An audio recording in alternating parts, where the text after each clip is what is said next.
He was 20 when he inherited a kingdom that many thought was already fading, and 32 when he lay down in Babylon, a corpse that left the world larger and more confused than anyone had imagined. In 13 years, Alexander of Macedon did not merely win battles, he rewired how power moved across continents.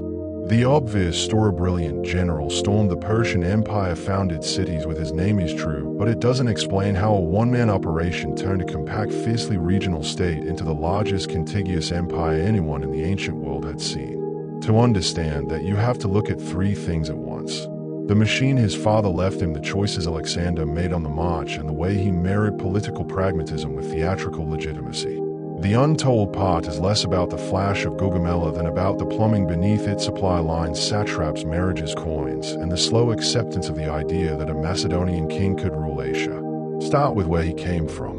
Born in 356 BCE in the court of Pella to Philip II and Olympias, Alexander grew up in a household already at the intersection of warfare and diplomacy. Philip's Macedonia had been reshaped in ways most Greeks still didn't understand. A professional, disciplined army drilled around the sarissa-armed phalanx, and an elite cavalry that could decide a battle. Philip defeated rivals, restructured tax and tribute systems, and made it possible for a Macedonian king to think beyond the Balkans. Alexander's education was not just heroic myths, it included Aristotle tutoring him in philosophy, science, and politics, not to make a philosopher king, but to give a young prince intellectual tools useful in ruling an empire.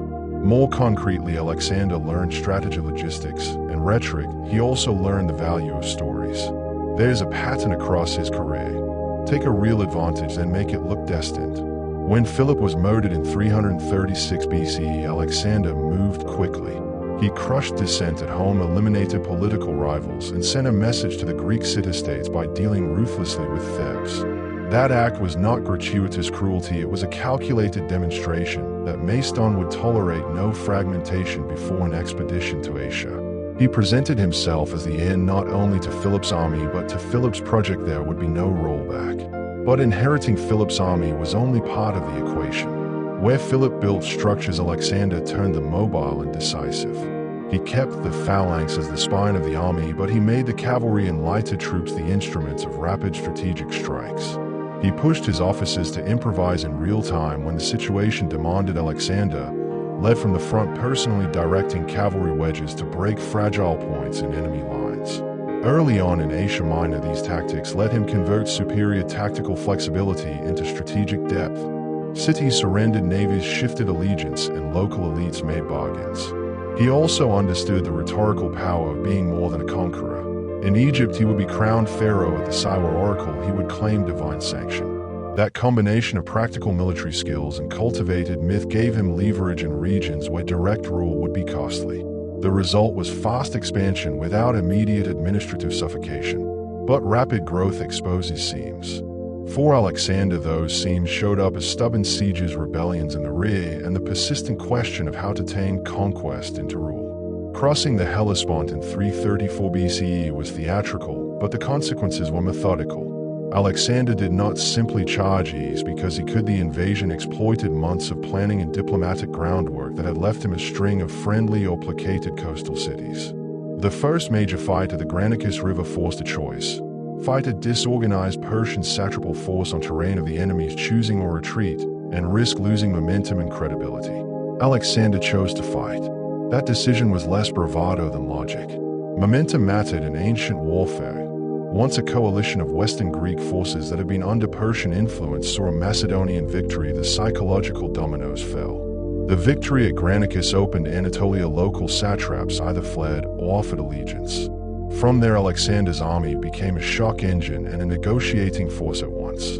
He showed the same pattern repeatedly: used decisive force when necessary to create a reputation for ruthlessness, then offer incorporation to those who could be more useful alive than dead. At the same time, he knew he could not rely on force alone. Naval control, secured largely through allies like the Greek city-states and ship captains who defected, kept his supply lines open and prevented Persian counterattacks from the sea. Logistics were not incidental. Engineers, pontoons, baggage trains, and local provisioning stances made expansion possible.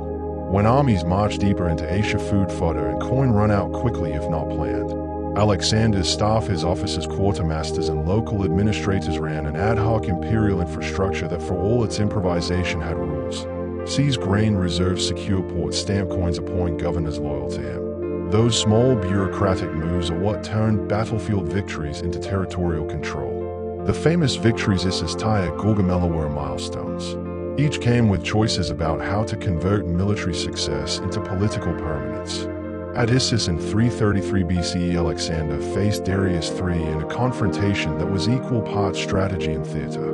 Darius commanded a numerically superior Persian force and chose ground that could have neutralized Macedonian mobility. Alexander adjusted. He used oblique formations and exploited a gap to strike at Darius's center with his cavalry. When Darius fled, he left behind a treasure and, crucially, his family. Alexander's humane treatment of Darius's relatives, presented outwardly as magnanimity, was also political theater. It converted an enemy's dignity into leverage and undercut Persian legitimacy. Yet victories like Issus exposed the limits of conquest by sword alone. The siege of Tyre in 332 BCE showed that the strongest cities could not be bypassed. Tyre was not merely tough, it controlled maritime routes, and leaving it intact meant leaving an enemy stronghold at your back. Alexander built a causeway to the island city, a feat of engineering and patience, and when it fell, he demonstrated the price of resistance in a way that convinced many other coastal cities to capitulate. His march into Egypt that same year was different in tone. He was welcomed. Egypt had suffered under Persian governors and saw a new ruler as liberation. In Egypt, Alexander played legitimacy. He was crowned pharaoh and founded Alexandria, not a vanity project, but a logistics hub and cultural beacon intended to bind Greeks, Macedonians, and local elites to a single urban node. At the Tyre oracle, he received an endorsement that the ancient world would interpret as divine sanction. That divine narrative did more than flatter, it bought him political capital in a land where religion and kingship were inseparable. The decisive showdown at Gaugamela in 331 BCE was textbook Alexander.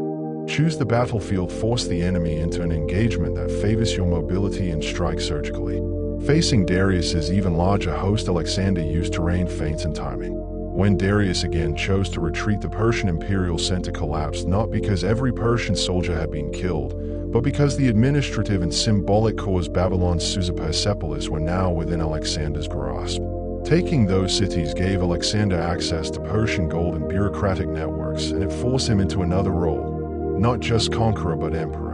How do you rule an empire that stretches from the Aegean to the Indus? Alexander answered by mixing force with co-option. He kept many Persian administrative mechanisms intact, appointed satraps, some Macedonian, some Persian, and consciously promoted a policy of fusion marriage alliances, shared ceremonies, and the gradual incorporation of Persians into his army. That policy was fraught. Macedonians hated it. To them, Alexander was undermining their honor and spoiling the army's identity. But from a structural point of view, co-optation had practical benefits. It produced local compliance, tapped into existing bureaucratic expertise, and made occupation cheaper. It also let Alexander rebrand himself. He stopped being merely the king who had humbled Darius and started to present himself as a ruler of all peoples. That rebranding was intentional, not merely symbolic.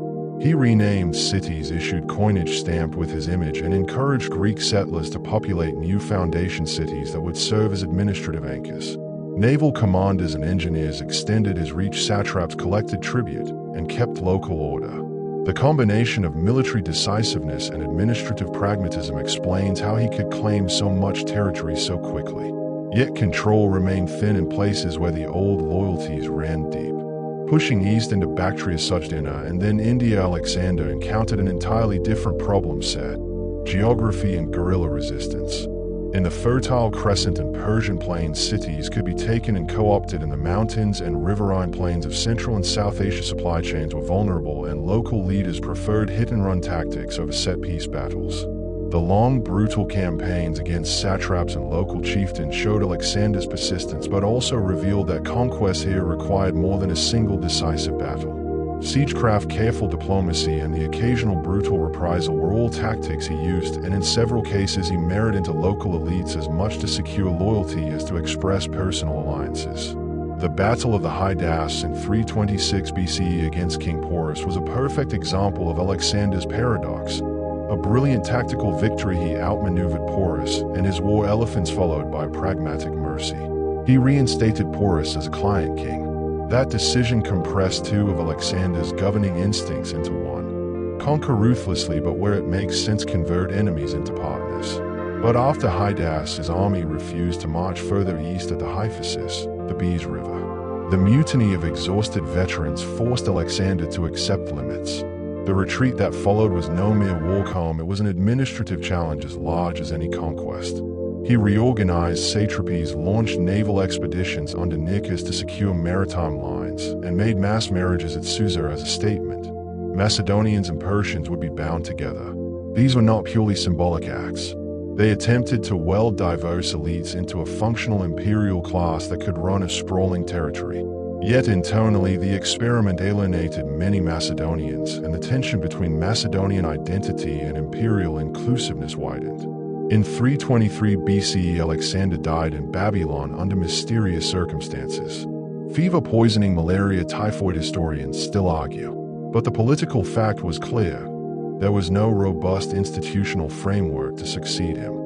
He had built an empire that rested on his ability to move quickly, inspire loyalty, and shift between conqueror and administrator. Once he was gone, the network of cities, satraps, and hybrid institutions he left behind were prizes rather than parts of a functioning whole. Generals fought for control within a generation. The empire fractured into successor kingdoms.